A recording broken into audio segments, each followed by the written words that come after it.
Dans cette vidéo, je vais vous montrer comment réaliser en tant que médecin une consultation via le programme du poste de garde. La première sera plus épurée et la seconde très détaillée. Pour commencer, cliquez sur l'icône de Medical Post se trouvant sur le bureau de votre tablette ou sur le bureau de votre PC. En tant que médecin, vous pouvez vous connecter via vos données d'identification ou via votre carte d'identité.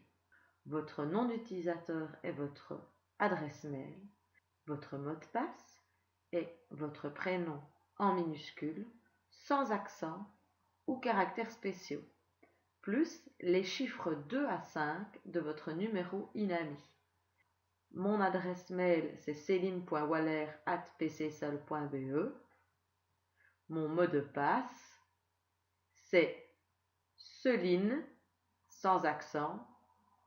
Et mon numéro INAMI étant 1 2 3 4 5 6 7 8 0 0 4, le mot de passe est Celine 23 45.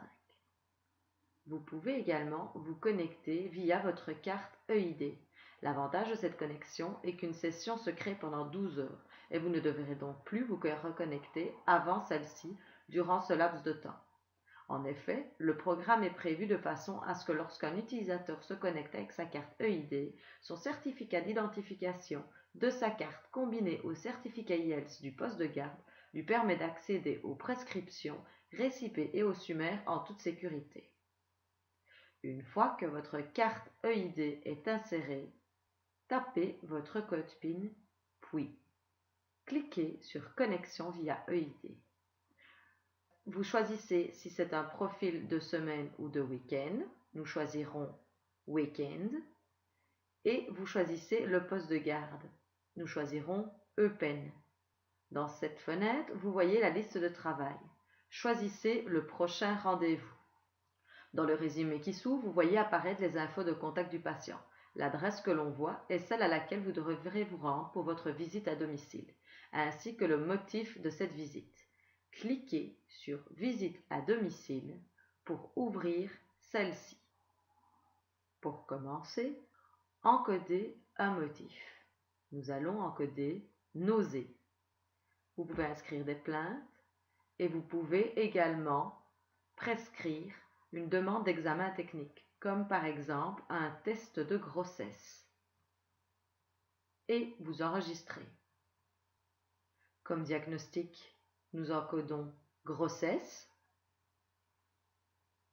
et comme suivi, autre.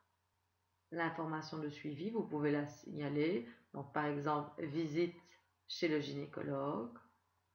Dans ce type de consultation, nous ne ferons pas de prescription ni d'incapacité de travail. Pour clôturer le contact, cliquez sur clôturer et rapport. Je vais maintenant vous montrer une seconde consultation plus détaillée.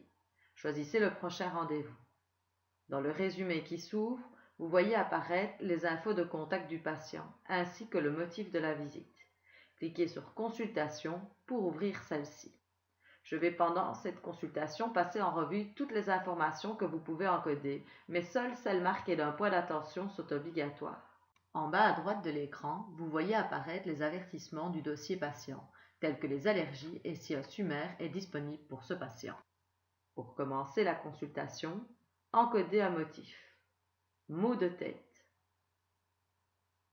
Vous pouvez également encoder en plus les plaintes du patient, comme par exemple douleurs diffuses dans la tête. Vous pouvez également encoder ces paramètres, comme la tension par exemple. Cliquez sur cette icône. Nous allons encoder 140, 110 et on clique sur Fermer. Vous pouvez effectuer différents traitements. Une demande d'examen technique, comme par exemple une analyse d'urine. Un examen technique, comme par exemple un ECG.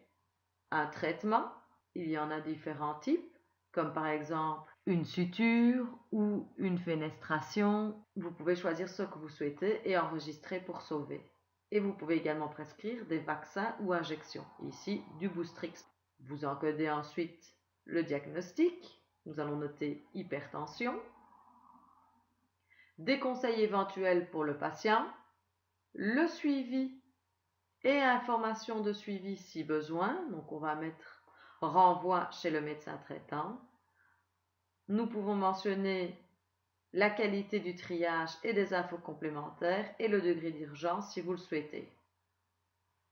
À droite, vous voyez apparaître les avertissements sur le patient, encodés par la secrétaire ou par vous-même. Donc, vous pouvez ajouter un avertissement, par exemple, mauvais payeur, agression.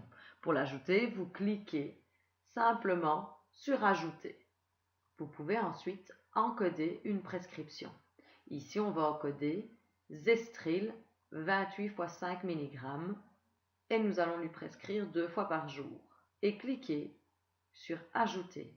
Vous pouvez évidemment ajouter d'autres prescriptions supplémentaires, puis cliquez sur Enregistrer et imprimer. Vous voyez apparaître à l'écran la prescription que vous pouvez imprimer avec l'icône ci-dessus. On va rajouter ensuite une incapacité de travail.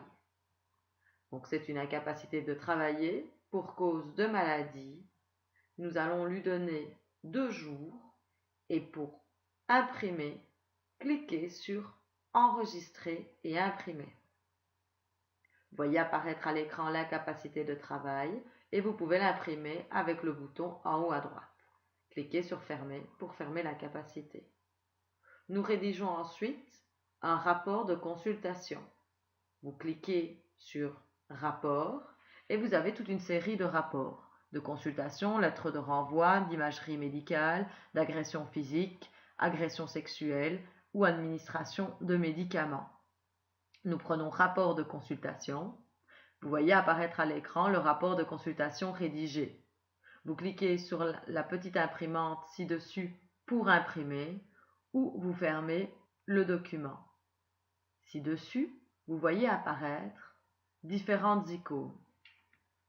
Le détail patient, il sert à encoder les allergies ou les antécédents importants, par exemple, problème d'allergie à l'amoxicilline et inhibiteur d'enzymes. L'historique du patient permet une vue d'ensemble sur les précédentes visites au poste de garde. Pour clôturer votre patient, cliquez sur Clôturer et rapport. Un rapport sera alors envoyé à son médecin traitant et votre rendez-vous et votre contact seront clôturés.